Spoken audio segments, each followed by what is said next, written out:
안녕하세요. 미오란방병원 송태호 병원장입니다. 오늘은 많은 분들이 잘못 알고 계시는 산후조리 상식과 또 많이 궁금해하시는 궁금증에 대해 이야기해 보려고 합니다. 여러분들께서 이제 많이 질문해 주시는 질문들을 좀 선별적으로 모아봤어요. 이 중에 제가 하나씩 뽑아서 질문에 대한 답변을 드리도록 할게요. 자, 그럼 첫 번째 질문 뽑아보도록 하겠습니다. 산후우울증은 산후풍에 속하지 않는다라는 질문입니다. 흔히 이제 산후풍이라고 하면은 좀 좁은 의미로는 산후에 발생하는 통증이나 뭐 저림, 시큰거림, 또 으슬으슬 추위를 타는 듯한 오한 등을 많이 이야기하죠. 그런데 조금 더 넓은 의미로는 이런 신체적인 증상뿐만 아니라 산후우울증 같은 이런 정서적인 증상까지도 산후풍의 범주에 포함시킬 수 있습니다. 산후우울증은 출산 후 4주 이내에 발병하는 경우가 많긴 한데 꼭 다 그런 건 아니에요. 아기를 낳고 아무 이상 없이 괜찮다가 한두 달 정도 지나서 갑자기 우울감이 찾아오기도 하고 뭐 심지어는 6개월 이상 지난 후에 이런 증상들이 갑작스럽게 나타나기도 합니다. 이게 시간이 지나면서 자연스럽게 좋아지는 경우도 많아요. 그런데 경우에 따라서 적절하게 치료를 받지 못했을 때 출산 후 1년 이상 길게 지속되는 경우도 생각보다 많습니다. 우울감이 2주 이상 지속되고 불안감이 좀 심해지고 자신이 굉장히 무가치하게 느껴지면서 무기력감이 심해지기도 해요. 또 갑자기 아무 이유 없이 그냥 눈물이 쭉쭉 나거나 뭐 입맛이 뚝 떨어진다거나 뭐 불면증이 심해지는 등 증상은 굉장히 다양한 양상으로 나타날 수 있어요. 만약에 2주 이상 이러한 감정이 지속된다면 엄마와 가족의 건강을 위해서 한 번쯤은 산후우울증 검사와 치료를 받아보시는 게 좋겠습니다. 실제로 저희 병원에도 이게 산후우울증인지 모르고 손목이 아파요 하고 내원하셨다가 산후우울증을 함께 치료하고 계신 산모님도 있습니다. 출산 후에 여기저기 많이 아프잖아요. 그래서 허리도 아프고 손목도 아프고 그래서 많이 못 움직이게 되세요, 산모님들이. 그러다 보니 이제 우울감도 더 심해지게 되고 몸도 축축 처지고 하는 경우가 많아지는데 우울증 치료 과정에서 이런 식으로 통증을 치료하는 것도 굉장히 중요한 부분 중 하나입니다. 그래서 손목이나 허리가 아파서 움직임이 부족해서 우울감이 오는 경우에는 그 해당 부위 통증을 도수치료나 뭐 침치료, 뭐 약침치료, 부항치료 이런 한방치료와 양방치료를 병행하면서 치료를 하기도 해요. 또 많이 움직여주는 게 우울증 해소에 도움이 되기 때문에 경우에 따라서는 운동요법이나 뭐 운동 티칭 그리고 스트레칭 교육 이런 거를 병행하기도 해요. 그래서 통증만 나아져도 실제로 더 활발하게 많이 움직일 수 있으세요. 움직이다 보면 우울감도 상대적으로 많이 줄어들게 되고 그래서 우울감 정서적인 치료 그리고 통증 이런 육체적인 치료가 병행되는 게 산후우울증 치료에 굉장히 또 중요한 부분 중 하나라고 볼 수 있습니다. 자, 그럼 다음 질문 한번 뽑아 보겠습니다. 두 번째 질문은 출산 후 한 달 동안은 미역국만 먹는 게 좋다. 자, 우리나라 그 산후조리 문화에 미역국은 빠질 수가 없죠. 산후에 미역국 안 먹으면 큰일 난다 뭐 이런 건 아니지만 그래도 미역국을 하루에 반 그릇에서 한 그릇 정도는 드시는 것도 추천드립니다. 왜냐면은 미역에는 산후에 좋은 성분이 굉장히 많이 들어있거든요. 자, 대표적으로 뭐 많이 알고들 계시겠지만 미역에는 요오드가 많이 함유되어 있죠. 요오드는 몸의 필수적인 호르몬의 재료로 사용되기도 하고 또 몸의 에너지 생성에 관여하거나 아니면 체내의 각종 중금속이나 독성 물질의 배출을 돕기도 합니다. 또 모유를 통해서 이 요오드가 아이에게 전달되게 되면 아기의 중추신경계와 뼈 발달에 도움을 줄 수도 있습니다.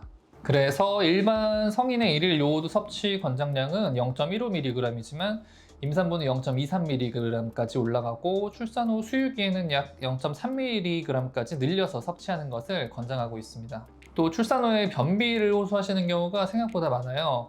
근데 미역에는 섬유질도 풍부하고 또 알긴산이라고 하는 물질이 굉장히 많이 함유되어 있어서 산모의 변비 예방에도 도움을 줄 수 있습니다. 또한 미역에는 철분, 칼슘, 엽산 이런 영양물질들이 굉장히 풍부하게 함유되어 있기 때문에 출산 후에 미역국을 먹는 것은 실제로 산모 건강 회복에 도움을 줄 수 있어요. 다만 한 가지 주의하실 점은 미역국에 이렇게 요오드가 풍부하게 함유되어 있다 보니 미역국을 너무 많이 먹게 되면은 요오드를 좀 과도하게 섭취하게 될 수도 있어요. 그렇게 되면 이제 갑상선 호르몬 생성량이 오히려 감소하거나 갑상선염이나 갑상선 기능 저하증 같은 질환도 발생할 수 있기 때문에 출산했다고 해서 미역국을 뭐 삼시세끼 너무 과도하게 섭취하실 필요는 없고 하루에 한 반 그릇에서 한 그릇 정도 적정 섭취량을 준수하여 섭취하는 게 가장 좋겠습니다. 자, 그럼 다음 질문 한번 뽑아보겠습니다. 네 번째 질문은 출산 후 샤워 당일에 가능하다라는 질문이고요. 일반적으로 자연분만이라면 출산 후 다음 날부터 바로 샤워가 가능하고 제왕 절개 수술을 했다면 수술 후 3일에서 4일 후부터는 샤워가 가능합니다. 거동이 불편하지 않다면 매일 샤워하셔도 무방하고요. 다만 반드시 따뜻한 물로 샤워를 해주시는 게 좋고요. 또 너무 길지 않게 씻는 게 좋습니다. 샤워 전에 뜨거운 물을 조금 미리 틀어놔서 욕실의 온도를 조금만 높여두면 급격한 체온 변화를 방지하는 데 도움이 되고, 샤워 후에는 향기가 느껴지지 않도록 욕실에서 물기를 최대한 제거하고 옷을 다 입고 나오는 게 좋으시겠습니다. 또 많이들 물어보시는 질문 중 하나가 반신욕과 탕목욕을 해도 되나요? 라는 질문인데요. 가급적이면 산욕기가 지난 6주 이후부터 하시는 게 좋아요. 그러니까 평소 반신욕이나 탕목욕을 즐기셨더라도 조금은 더 참아주시는 게 좋겠습니다. 자, 그 다음 질문 뽑아보겠습니다. 오로와 산후출혈은 무엇인가요? 라는 질문입니다. 임신을 준비 중이시거나 혹은 현재 임신 중이시라면 출산 후에 어떻게 내가 건강관리를 해야 될지 많이들 알아보실 텐데요. 다른 것보다도 오로 그리고 산후출혈은 처음 접하는 개념이다 보니 다소 생소하실 수 있어요. 그래서 오로와 산후출혈에 대해서 간단하게 설명해 드릴게요. 오로는 출산 후에 자궁에 남아있던 태반이나 난막 등의 찌꺼기들이 체외로 배출되는 과정이에요. 산후에 나타날 수 있는 아주 자연스러운 현상입니다. 일반적으로 분만 후에 4일에서 5일간은 피와 같은 혈성 오로가 배출되다가 이후 시간이 지나면서 점차 갈색, 황색, 백색으로 옅어지게 되고 양도 조금씩 줄면서 출산 후 4주 정도가 되면 자연스럽게 멈추게 됩니다. 조금 전에 오로 배출을 자연스러운 현상이라고 말씀드렸죠. 출산 후 24시간 이내에 출혈량이 500ml 이내라면 말씀드린 것처럼 정상 범주 안에 출혈로 봅니다. 그런데 만약 출산 후 24시간 이내 출혈량이 500ml를 넘어서게 되면 이것은 병적인 상태로 판단을 하게 되고 이를 산후출혈이라고 합니다.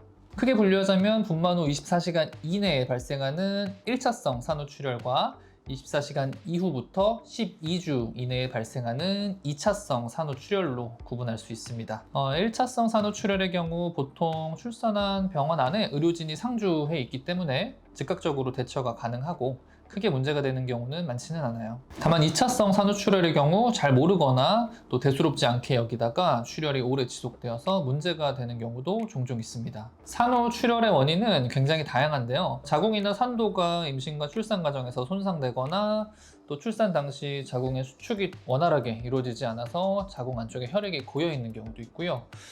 자궁 내부에 배출되지 못한 태반이 잔류해 있거나 또 혈액 응고 장애가 있는 경우, 이런 경우들이 산후출혈의 대표적인 원인입니다. 자, 오늘 산후풍부터 오로와 산후출혈까지 같이 알아보았는데요. 미월 한방병원 채널을 통해서 앞으로도 산후 건강 콘텐츠를 지속적으로 업로드할 예정이니까 임신과 출산 준비 중이시라면 구독과 알림 설정 부탁드립니다. 감사합니다.